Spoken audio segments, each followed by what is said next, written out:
So today's video guys, magluluto tayo ng vegetable curry. Ito yung aking mga ingredients. Ayan sitaw o green bean. Kailangan din natin dito ng cabbage. Ayan, bean curd sheet at saka bean curd. Fried bean curd. Kailangan natin yan guys. Ayan, bawang, sibuyas, kamatis. Meron din tayong coconut cream, talong. Siyempre, hindi mawawala yung ating vegetable paste. O pwede kayong magdagdag na ibang gulay guys. Ayan, dito sa ating lutuan, maglalagay tayo ng konting oil and then igigisa lang natin itong ating bawang hanggang sa lalabas yung aroma niya and then ilalagay na natin yung hiniwa kong sibuyas. Sa ganitong paraan kasi guys, mas masarap na malayo ang ating lulutuin kaysa sa normal way. Yan, maglalagay na ako ng kamatis. Konting gisa-gisa lang yan guys hanggang sa lalabas yung aroma niya.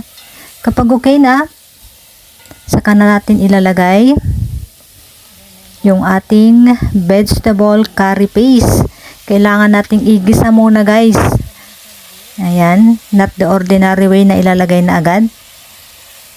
Sa pamagitan ng tricks na ito guys, mas masarap ang ating luto. So ayan guys, kapag okay na, maglalagay na tayo ng warm water. Kailangan yung kumukulong tubig ang ating ilagay guys.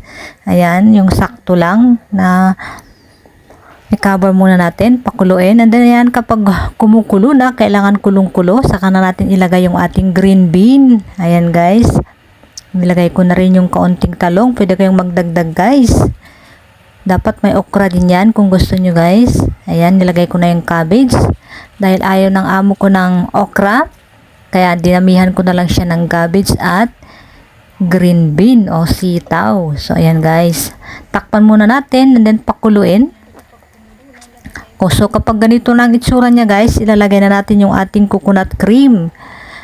Mas masarap sana kung may gata guys, yung fresh na gata na galing mismo sa nyog na piniga. Mas masarap yun guys, pero kung wala naman okay na ito. Ayan, imimix lang natin hanggang sa mag-combine lahat. And then saka na natin ilagay yung ating bean curd sheet. Ayan. At saka yung fried bean curd. Ayan guys Ito kasi yung nagpapadagdag o nagbibigay ng kakaibang lasa o mas masarap na lasa dito sa ating curry. Without this, okay naman, pero ito talaga yung kailangan. Hindi ako makakaluto o hindi ako satisfied sa aking lutuin kapag wala itong bean curd sheet at saka fried bean curd guys. Ayan, imimix lang natin siya hanggang sa maluto. Mabilis lang itong maluto guys, huwag natin masyadong lantain yung gulay. Ayan. Para andyan pa rin yung vitamins niya. Diba guys? Imimix lang natin yan. Sure na sure guys. Legit na mas masarap ito.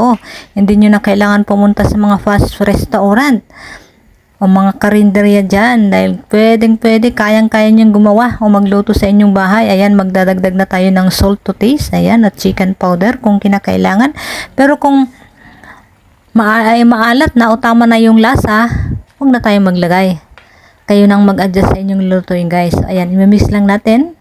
And then ready na ang ating chicken curry. Pa-subscribe naman guys. Follow for more updated video pa na aking gagawin. So thank you guys for watching. Have a good day. Please follow and subscribe.